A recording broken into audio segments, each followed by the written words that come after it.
Hello बच्चों, आज का जो टॉपिक डिस्कस करेंगे वो होगा force and law of motion का लेक्चर नंबर 2। आज का जो टॉपिक रहने वाला है वो रहेगा Newton first law of motion, और जिसको हम लॉ ऑफ इनर्शिया भी बोलते हैं। ठीक है, इनर्शियल फ्रेम ऑफ रेफरेंस क्या होता है, non inertial frame of reference क्या होता है, मोमेंटम क्या होता है, ये सारे टॉपिक आज कवर करेंगे। ठीक है, अगर आपने force and law of motion का फर्स्ट वीडियो नहीं देखा है, इंट्रोडक्शन वीडियो, तो लिंक डिस्क्रिप्शन में है, आप वहाँ से जाके देख सकते हो, या आप यूट्यूब पे सर्च कर सकते हो force and law of motion by मिगी क्लासेस, और एक प्यारी सी वीडियो आपको मिल जाएगी, वहाँ से आप देख सकते हो। ठीक है, आज ये सेकंड लेक्चर है तो बहुत ज़्यादा नहीं हुआ है, वो वाली वीडियो देख लो और अच्छे से अपने नोट्स बनाओ। ठीक है, तो स्टार्ट करते हैं force and loss of motion का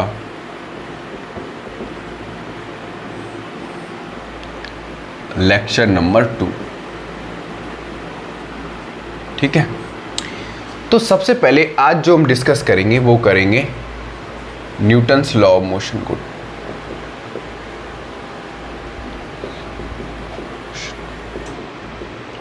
अच्छा, न्यूटन्स लॉ ऑफ मोशन को समझने से पहले या लॉ ऑफ इनर्शिया समझने से पहले सबसे पहले बात करते हैं कि न्यूटन ने क्या किया।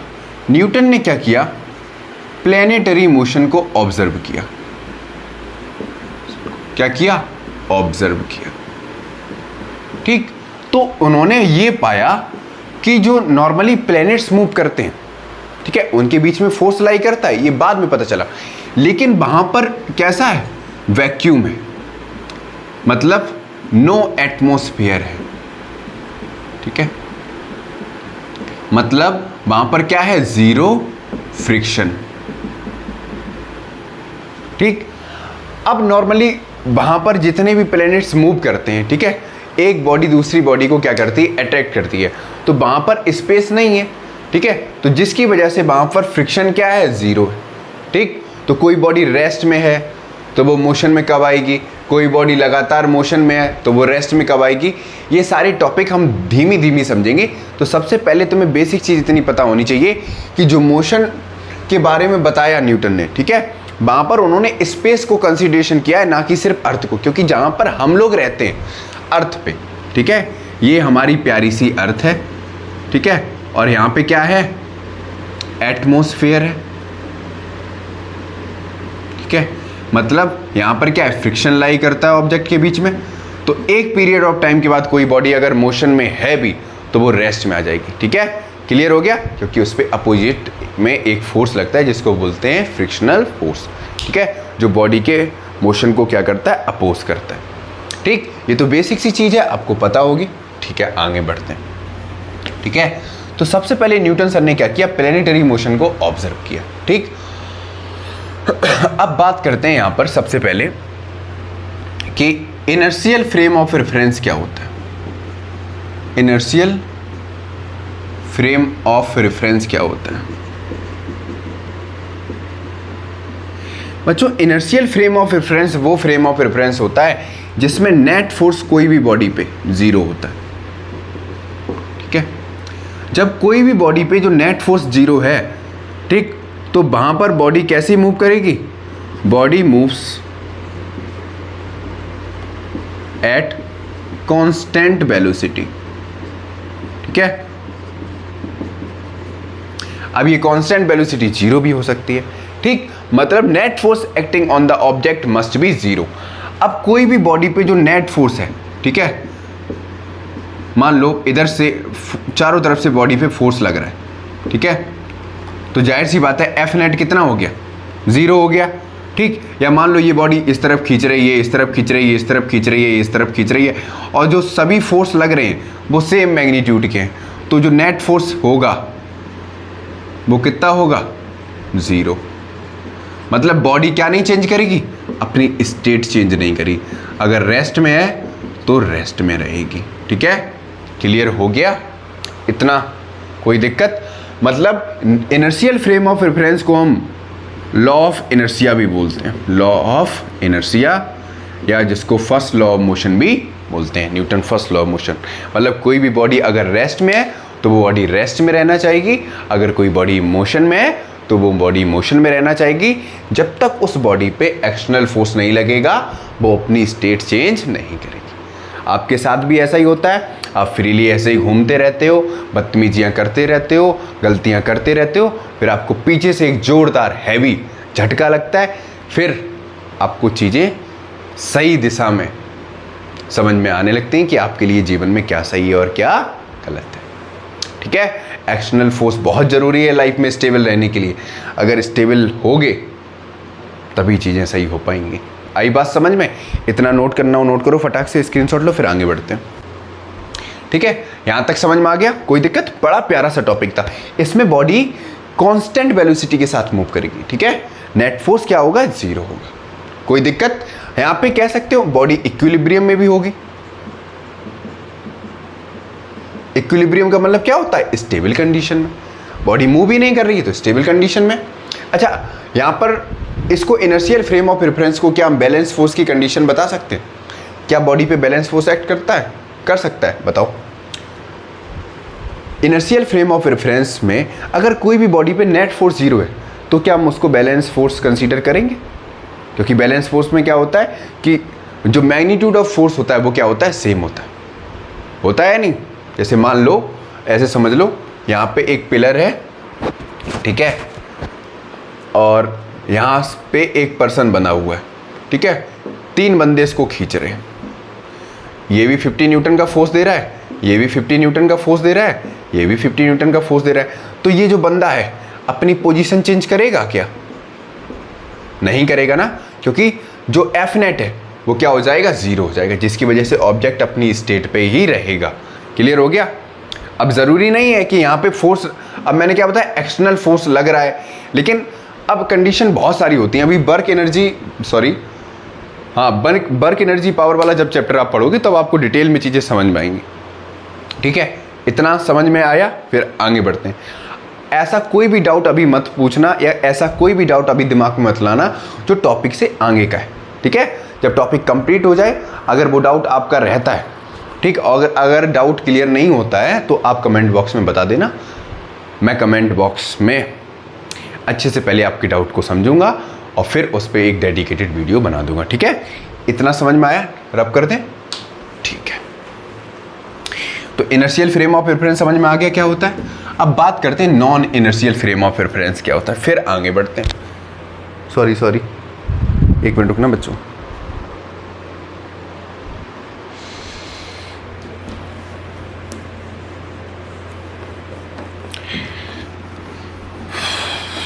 देखो, क्लास 9th के हिसाब से जितना ज़रूरी है टॉपिक आपको उतना मैं पढ़ाऊंगा। ठीक है, और लगेगा कि आपको और डिटेल में सीखना है तो और डिटेल में बताऊंगा, कोई दिक्कत नहीं है। ठीक है, आपको बस अच्छे से अपनी तैयारी करनी है। ठीक है, कॉन्सेप्ट सही से दिमाग में उतारना है। ज़रूरी नहीं कि आप 11th में जाके वो चीज़ सीखो। अगर आपको लगता है कि अभी आपकी एफिशिएंसी है ज़्यादा पढ़ने की तो आप पढ़ो, कोई दिक्कत नहीं है। ठीक है, अब बात करते हैं non inertial frame of reference की। Non inertial frame of reference,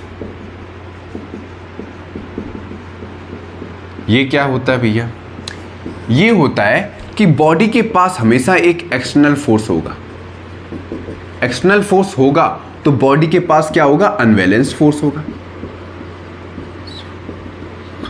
अब यहां पे कंडीशन देखो, जैसे मान लो ये ब्लॉक है, ठीक है, इस पे मैंने फोर्स अप्लाई किया, ठीक है। अब ब्लॉक मान लो ऐसे हॉरिजॉन्टली मूव कर रहा था, एक्स डायरेक्शन, एक्स एक्सिस के अलोंग मूव कर रहा था, मतलब ये बॉडी क्या कर रही थी? स्ट्रेट लाइन मोशन कर रही थी, स्ट्रेट लाइन मोशन कर रही थी। इसको हम एक नाम से और जानते हैं, क्या? One dimensional motion. One dimensional motion. जब आप फिजिक्स पढ़ो ना तो बिल्कुल डूब जाओ इसमें, मज़ा आना चाहिए। ठीक, मैंने क्या किया, मैंने देखा कि कोई ऑब्जेक्ट स्ट्रेट लाइन मोशन कर रहा है, ऐसे जा रहा है, ठीक है, ऐसे हॉरिजॉन्टली एक्स एक्सिस के अलोंग, और मैंने पीछे से जाके उसमें थोड़ा और फोर्स दे दिया, ठीक है। तो जाहिर सी बात है, जिस डायरेक्शन में ऑब्जेक्ट मूव कर रहा था उसी डायरेक्शन में मैंने फोर्स दे दिया, ठीक है। मतलब जिस डायरेक्शन में फोर्स लग रहा था उसी के अलोंग ऑब्जेक्ट की क्या है? वेलोसिटी है या नहीं? जिस डायरेक्शन में ऑब्जेक्ट मूव कर रहा था मैंने उसी डायरेक्शन में फोर्स दे दिया, तो velocity along the direction of force applied है। यहां पे लिखो, velocity is along the direction of force applied. Of force applied. ठीक, क्लियर हो गया? बहुत अच्छे। अभी velocity in the direction of force applied की बात करेंगे, जब मोमेंटम पढ़ाएंगे तब और अच्छे से समझ में आएगा। ठीक है, ठीक। अब सर यहाँ पे क्या हुआ? सर एक्सटर्नल फोर्स बताया, बॉडी के पास अनबैलेंस फोर्स हुआ। अनबैलेंस का फोर्स का मतलब क्या है यहाँ पे, कि जो बॉडी पे नेट फोर्स है वो जीरो नहीं होगा।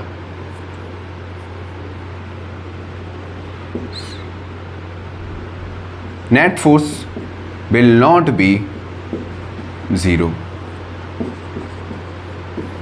ये कंडीशन है। ठीक है, बॉडी का जो नेट फोर्स है वो जीरो नहीं होगा।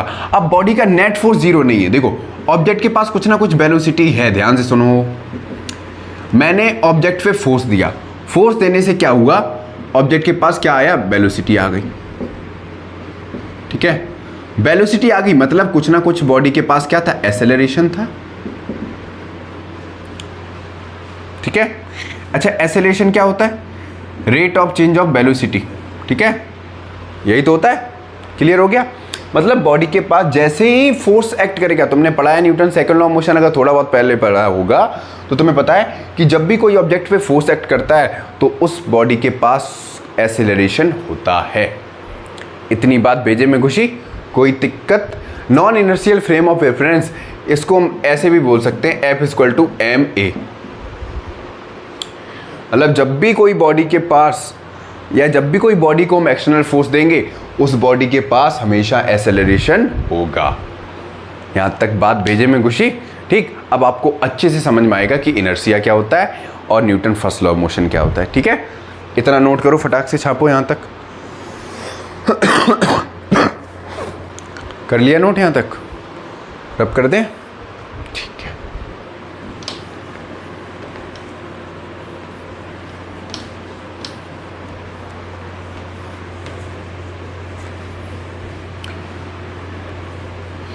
अब न्यूटन्स लॉ ऑफ मोशन में सबसे पहला जो टॉपिक है वो है न्यूटन्स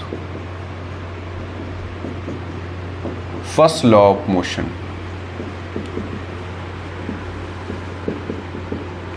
ये क्या बताता है भैया? इसको हम दूसरे नाम से और जानते हैं, law of inertia. Sir inertia के बारे में बहुत बार आप बात कर चुके, सर ये होता क्या, ये बता दो। बच्चों जो इनर्शिया होता है ना, ये एक प्रॉपर्टी होती है कोई भी बॉडी की, जिससे कोई भी बॉडी अपनी ही स्टेट में रहना चाहेगी। अगर बॉडी रेस्ट में है तो वो रेस्ट में रहना चाहेगी, अगर कोई बॉडी मोशन में है तो वो बॉडी मोशन में रहना चाहेगी, जब तक हम इसके साथ छेड़खानी नहीं करेंगे। मतलब इसके ऊपर एक्सटर्नल फोर्स जब तक नहीं देंगे तब तक ये बॉडी अपनी पोजीशन चेंज नहीं करेगी। ठीक, अब जो ये इनर्शिया है ये 3 टाइप का होता है। पहला होता है इनर्शिया ऑफ रेस्ट, दूसरा होता है इनर्शिया ऑफ मोशन, और थर्ड होता है इनर्शिया ऑफ डायरेक्शन। अब तुमने कई बार अक्सर देखा होगा, जितने हैवी ऑब्जेक्ट होते हैं उनको उठाने में बहुत ज़्यादा दिक्कत होती है, और जो लाइट वेट ऑब्जेक्ट होते हैं उनको हम आसानी से उठा लेते हैं। देखो जितना हैवी ऑब्जेक्ट होगा, जाहिर सी बात है उसका मास भी उतना ही ज़्यादा होगा, तो उतना ही ज़्यादा हमको क्या देना पड़ेगा, फोर्स देना पड़ेगा। जितना ज़्यादा मास होगा उसको डिस्प्लेस करने के लिए हमको उतना ही हैवी फोर्स देना पड़ेगा या नहीं देना पड़ेगा? तो जितना ज़्यादा मास उतना ही ज़्यादा फोर्स देना पड़ेगा, और तभी ऑब्जेक्ट क्या करेगा, अपनी स्टेट को चेंज करेगा। मीन्स जो इनर्शिया है वो डायरेक्टली प्रोपोर्शनल है किसके, मास के। मास बढ़ाओगे तो इनर्शिया बढ़ेगा, मतलब ऑब्जेक्ट अपनी स्टेट को चेंज नहीं करेगा। ठीक, क्लियर हो गया? जितना ज़्यादा इनर्शिया होगा उतना ही ज़्यादा मास होगा। लॉ ऑफ इनर्शिया है, इसमें हम ऐसे भी बोल सकते हैं कि जो एफ नेट है वो कितना होगा, 0 होगा। मतलब यहां पर एक्सेलरेशन भी क्या होगा, बॉडी के पास 0 होगा। ठीक है, कोई तकलीफ? ठीक है।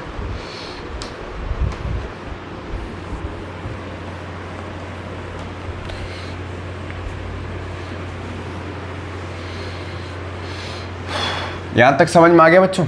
अच्छा, जो मोमेंटम है, ठीक है, वो नेक्स्ट वीडियो में डिस्कस करेंगे। मोमेंटम क्या होता है, ठीक है, Newton's second law of motion क्या होता है, और Newton second law of motion को ड्राइव कैसे करते हैं, वो नेक्स्ट वीडियो में डिस्कस करेंगे। ठीक है, आज के लिए इतना ही रखते हैं।